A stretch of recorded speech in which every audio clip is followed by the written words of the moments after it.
आज्ञा नमस्कार। आपण कहूँ आपण जदि आपण घरे आपण बोहू को अत्याचार कर मारधर कर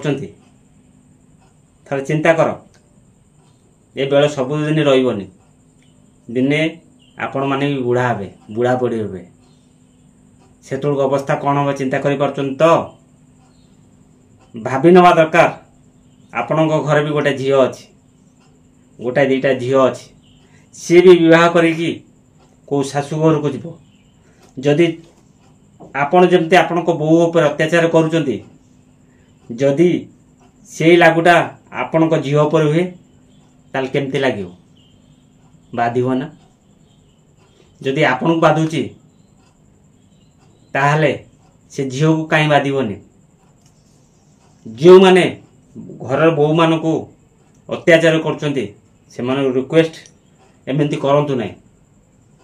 आपण को भी झील अच्छी जदि आपण झील ये आपण झील सहित ये करा जाए ताल कौन हम टी चिंता करते। जो झील माने अत्याचार पाई भी किसी कहूना मु कहि बोका किए ना जदि बारंबार अत्याचार होची निश्चिंत मुह खोलतु आउ दरकार पड़े कोर्ट रे आसी नि। जय जगन्नाथ। मु ठीक कहली कि बोल निश्चिंत जनइबी।